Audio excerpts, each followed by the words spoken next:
ya, me, ya membanding metodologi juga ya, lebih banyak. Apa? Baik, saya kira sama ya, penulisan Al-Adatu Muhakkamah, kemudian Al-Aud dan lain sebagainya itu harus cetak miring. Kemudian ya kesalahan-kesalahan lain ya terkait dengan itu, penulisan nas, penulisan uruf di atas fikih ya dan lain sebagainya ya, di setiap ada muhakkamah dan lain banyak lah contoh ya. Kita masuk ke isinya itu yang pertama ya, penulisan Al-Adatu Muhakkamah ya, Al-Adatu Muhakkamah. Ada tuh pakai alif ya, Al-Adat di cover ya, pakai alif ya, Al-Adatu, tengok di cover itu Al-Adatu Muhakkamah. Kemudian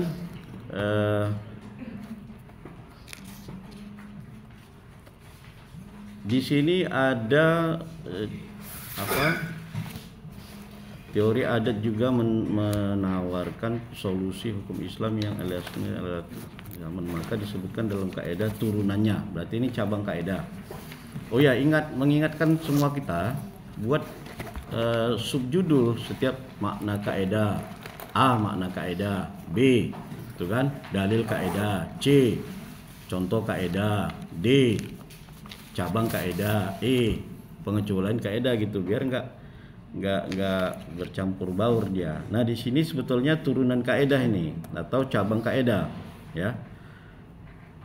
Hampir semua cabang kaidah, termasuk juga yang makalah sebelumnya, itu tidak ada contohnya ya. Adapun contohnya di sini seperti contoh kaidah berikutnya. Nah, di kaidah berikutnya pun tak ada contohnya di sini ya. Ini kan seperti contoh tu'tabarul adatu idza taradat aw ghalabat. Di sini disebutkan seperti contoh kaidah berikutnya. Nah, kaidah berikutnya al-ibratu lil ghalibi syai'i la bil qalilin nadiri. Yang artinya bla bla bla bla. Tidak ada juga contohnya. Nah, jadi yang berikutnya pun ada kaidah tak ada contohnya. Jadi di mana yang dimaksud dengan seperti contoh kaidah berikutnya itu ya? Nggak ada. Lebih baik dan seharusnya setiap kaidah ya ada bahasa Arabnya, ada artinya, ada contohnya ya, semua kaidah ya. Kemudian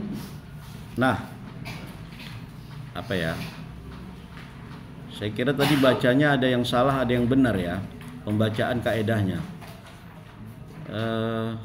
Kalau saya bacanya terlalu banyak ya, tapi saya baca secara cepat aja ya, supaya jangan kalian salah dalam membaca kaidah itu ya.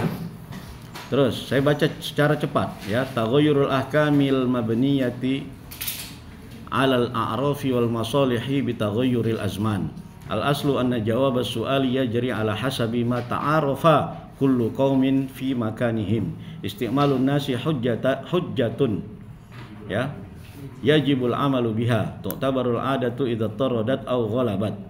Nah, ini bisa menjawab pertanyaan tadi, pertanyaan kebiasaan si suami ya. Kebiasaan suami itu tidak bisa dijadikan kebiasaan karena tidak umum, hanya pribadi sendiri. Yang dimaksud dengan kebiasaan itu adalah kebiasaan secara menyeluruh, bukan kebiasaan pribadi-pribadi. Kebiasaan saya misalnya ya, mohon maaf ya, kebiasaan saya minum khamar, berarti khamar itu nggak haram lah sama dia. Iyalah, saya biasa minum khamar dulu. Saya waktu hidup di Belanda atau di Amerika, waktu saya kuliah, saya biasa minum khamar itu. Berarti udah kebiasaan saya, nggak haram bagi saya, nggak bisa lah.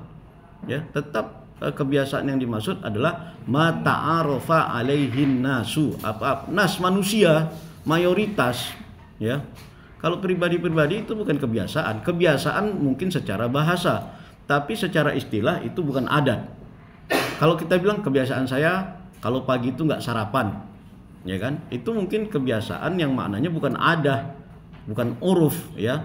Tapi itu adalah kebiasaan pribadi, ya, yang tidak ada efeknya terhadap hukum. Ya cukup ya dia nggak sarapan pagi ya sudah gitu kan. Tapi kalau misalnya kebiasaan saya adalah minum khamar, kemudian lantas menjadi tidak haram karena adat itu muhakkamah sebagai hukum, salah, nggak bisa, gitu ya. Kemudian dalam praktek adat itu ada syarat-syaratnya. Saya nggak tahu apakah disebut di sini, tapi saya kira nggak ada. Ada syarat-syarat menggunakan adat itu. Yang paling pertama adalah tidak bertentangan dengan syariat. Selama dia bertentangan dengan syariat, adat itu tidak bisa digunakan.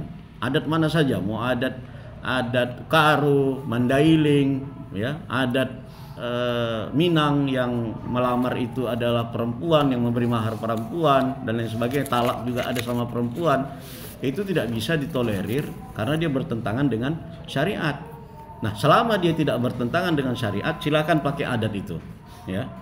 Itu syarat mutlak dalam penggunaan adat, kebiasaan, ya. Nggak bisa dia mengalahkan, dia menjadi hukum, apalagi hukum yang sifatnya pribadi-pribadi, bukan hukum yang mayoritas, ya, nggak bisa, ya. Baik, ini lanjut dari al-ibratu lil ghalibi syai'i la bil qalilin nadiri la yunkaru taghayyurul ahkami bi taghayyuril azminati wal amkinati wal ahwal al ma'rufu 'urfan kal masyruti syartan. Nah, di sini ada salah. At-ta'yinu bil 'urfi kat ta'yini bin nasi, kurang lamnya, ya. Kurang lamnya. Oke. Al ma'rufu bainat tujari kal masyruti bainahum. Oke. Selesai untuk itu, jangan ada salah lagi dalam membaca kaidah. Terus ayat-ayat ini banyak saya coret-coret karena pertama tidak dari Quran in word, kemudian tidak terjemahannya, kemudian rujukannya juga kadang-kadang tidak ada. Terjemahannya sudah 5 baris, 6 baris masih 1,5 atau 2 spasi. Sebaliknya ini hanya 4 baris sudah dibuat 1 spasi, ya. Kemudian rujukan. Jadi ada hadis ini rujukannya Musnad Ahmad, ya. Tapi Musnad Ahmadnya itu tidak cetak miring, harusnya cetak miring.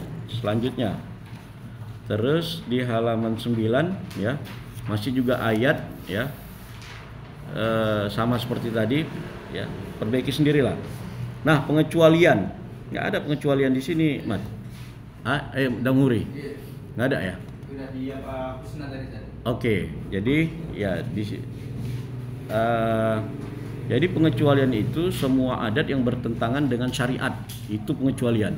Misalnya menyembelih memberi sesembahan ke laut, misalnya ke pembangunan gedung-gedung, ada kepala kambing dipotong kepalanya ya jadi tumbal misalnya kan.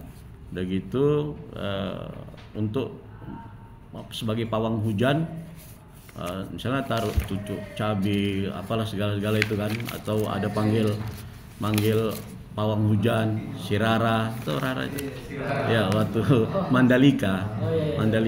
Nah, ya, jadi semua adat kebiasaan yang bertentangan dengan syariat itulah pengecualiannya, ya.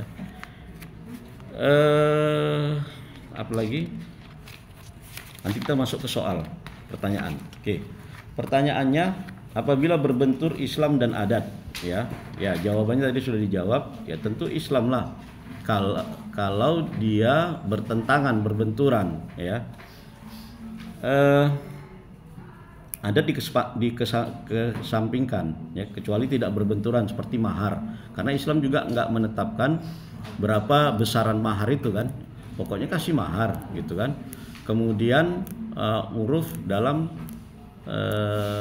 membayar kafarot, ya kan, it'amnya itu kayak mana, ya tergantung makanan yang kita gunakan, ya kita makan gitu kan. Itu juga zakat, ya uruf di setempat lah. Kalau urufnya beras padi, kalau urufnya kurma, uruf gandum, ya, dan seterusnya. Nah, yang cerai ini sudah terjawab tadi, ya. Nah, ini kalau ada Islam membolehkan tetapi ada tidak membolehkan, ya. Saya kira kalau itu berbenturan, ya, kan beda sama pertanyaan pertama kan. Pertanyaan pertama, Islam tidak membolehkan, adat membolehkan. Dalam hal ini kalah adat, ya, Islam yang kita pakai. Tapi kalau misalnya Islam membolehkan, adat tidak membolehkan, seperti kawin satu marga misalnya kan, Islam kan nggak apa-apa selama dia tidak mahram kan, tidak mahram, ya, maka tidak apa-apa. Dalam hal ini, ya, Kalau misalnya untuk menjaga tapi tidak mengharamkan ya, untuk menjaga keberlangsungan hubungan keluarga boleh kita ikuti ya, tapi dengan satu syarat, kita tidak menafikan atau tidak membatalkan hukum syariat itu. Nanti kita masuk kepada ayat yang mengatakan ya tuharrimu ma ahallallah, kau haramkan apa yang dihalalkan Allah. Dalam Islam kawin satu marga selama dia tidak mahram tidak apa-apa ya. Jadi jangan sampai ada kata-kata haram itu, tapi kita melakukan itu untuk menjaga ya hubungan keluarga supaya tidak putus, tidak terjadi konflik dan lain sebagainya. Saya kira itu sah saja gitu ya, selama kita tidak mengharamkan nikah yang seperti itu, karena itu dalam Islam itu dibolehkan ya. Ya baik-baiklah kita dalam bermuamalah itu kan.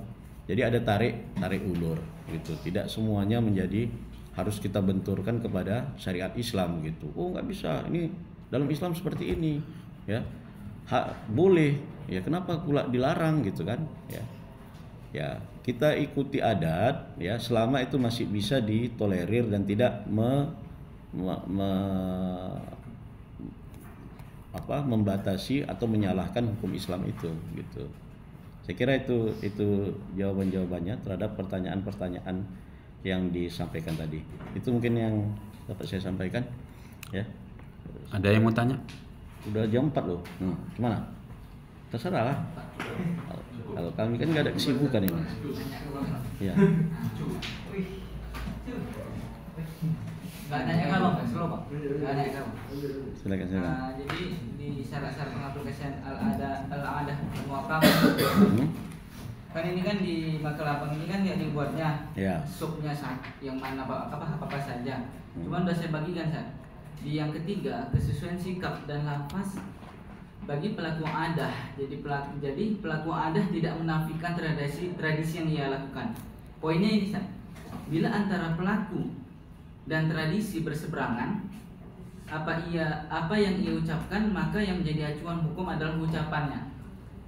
Maksudnya jelas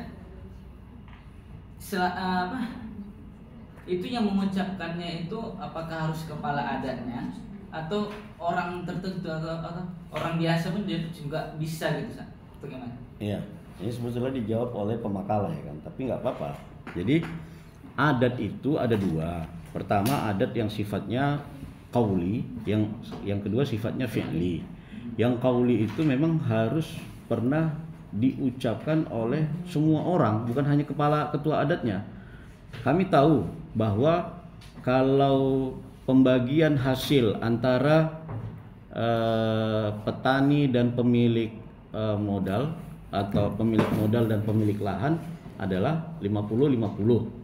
Dan itu kami tahu dari kakek kami turun temurun. Jadi nggak mesti ketua adatnya yang mengatakan itu gitu, atau tokoh masyarakatnya, tapi mayoritas aghlab masyarakat situ sudah mengetahui itu. Nah, jadi tidak mesti ketua adatnya atau tokoh masyarakat di situ.